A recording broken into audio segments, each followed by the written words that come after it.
నమస్కారం ప్రజలారా. ఈరోజు ఒక మెయిన్ వార్త చదువుకునే ముందు నా ఛానల్ను సబ్స్క్రైబ్ చేయండి, నా వీడియోని లైక్ చేయండి. Thank you very much.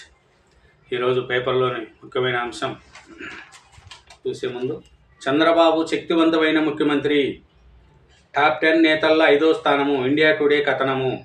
మొదట 4 ర్యాంకుల్లో మోడీ, భగవత్, షా, రాహుల్, బాబు తర్వాత చూడు, మోడీ ఫస్ట్ ఉన్నారు, భగవత్ 2, షా 3, రాహుల్,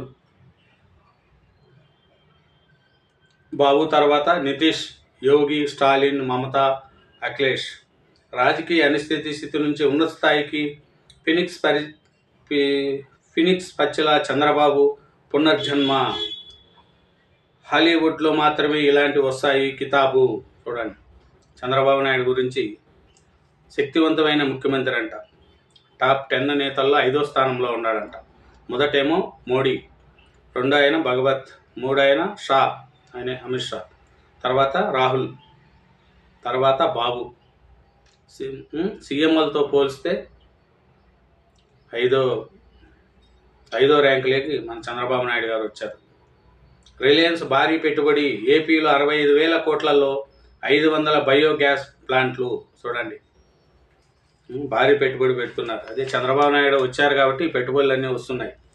కాకపోతే ఇంతకుముందు ఉన్న వైఎస్ఆర్సీపీ ప్రభుత్వంలో పెట్టుబడులు పెట్టాలంటే భయపడేవాళ్ళు.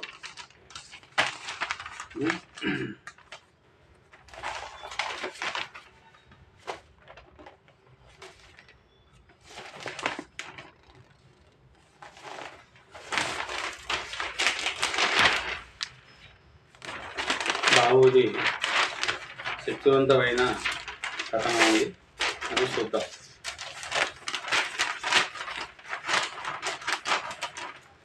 బాబు పవర్ఫుల్ సీఎం, అత్యంత శక్తివంతులైన టాప్ 10 నేతల్లో 5వ స్థానం. ఇండియా టుడే కథనం. మొదటి 4 ర్యాంకుల్లో మోడీ, భగవత్, షా, రాహుల్. ఫినిక్స్ పచ్చిల చంద్రబాబు పునర్జన్మ. మీడియా సమస్య కితాబు. చూడండి, చంద్రబాబు నాయుడు అత్యంత శక్తివంతమైన ముఖ్యమంత్రిగా జాతీయ మీడియా సమస్య ఇండియా టుడే అభివర్ణించింది.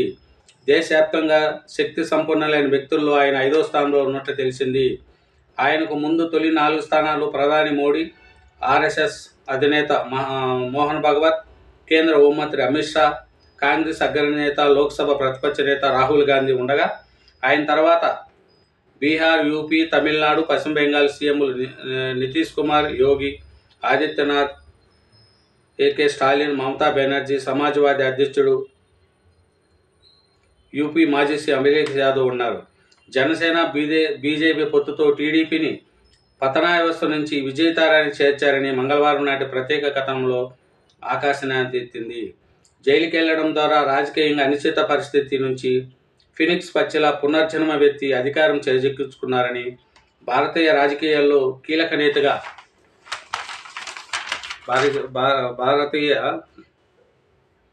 నేతగా మారారని వెల్లడించింది. ఇవాళ చంద్రబాబు భారత్లోనే అత్యంత సీనియర్ ముఖ్యమంత్రి అని పేర్కొన్నారు. హాలీవుడ్ థ్రిల్లర్ సినిమాల్లో మాత్రమే ఇలాంటి చారిత్రాత్మక పునరావాసాలు చూస్తామని, అయితే చంద్రబాబు వాస్తవంగా చేసి చూపించారని వ్యాఖ్యానించింది. లోక్సభలో టీడీపీకి ఉన్న 16 మంది ఎంపీలను మినహాయిస్తే కేంద్రంలోని మోడీ ప్రభుత్వం ప్రమాదకర పరిస్థితుల్లో పడిపోతుంది. మెజార్టీ మార్కు దూరం అవుతుంది. దీంతో పాలన ఎన్డీఏలో చంద్రబాబు పట్ల పెరిగింది.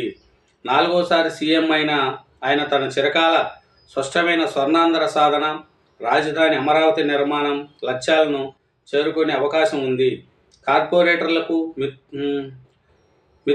కార్పొరేటర్లకు మిత్రుడిగా ఉండే చంద్రబాబు ఉమ్మడి రాష్ట్రానికి 2వసారి సీఎం అయినప్పుడు ఇండియన్ స్కూల్ ఆఫ్ బిజినెస్ ఏర్పాటు చొరవ చూపారు.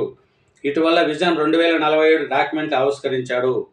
15% వృద్ధి రేటుతో 2047 కల్లా ఆంధ్ర ఎకనామీని $24 ట్రిలియన్ తలసరి ఆదాయాన్ని $43,000 తీసుకెళ్లడం ఆయన లక్ష్యం. చూడండి, ప్రజల భాగస్వామ్యం ఉండే వ్యూహాన్ని అభివృద్ధి చేసి విజన్ కావాలని ఆయన ఎప్పుడూ అంటారు అని పేర్కొనింది. చూడండి, చంద్రబాబు నాయుడు గారిని గురించి ఎంత ఇండియన్ టుడే శక్తివంతమైన పవర్ఫుల్ సీఎం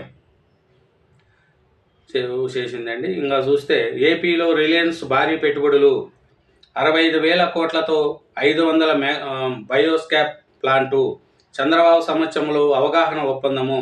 ఆంధ్రప్రదేశ్లో 3 ఏళ్లలో కంప్రెసర్ బయోగ్యాస్ ప్రాజెక్టులలో 65,000 కోట్ల పెట్టుబడులు పెట్టేందుకు రిలయన్స్ సంస్థ రాష్ట్ర ప్రభుత్వంతో ఒప్పందం చేసుకునింది. మంగళవారం ఇక్కడ ఎలగపూడి సచివాలయంలో ఏపీ సీఎం చంద్రబాబు సమక్షంలో ఇంధన శాఖ అధికారులు, రిలయన్స్ బయో ఎనర్జీ లిమిటెడ్ ప్రతినిధులు అవగాహన ఒప్పందము కుదుర్చుకున్నారు. చూడండి, 8 జిల్లాల్లో ఒక్కొక్కరికి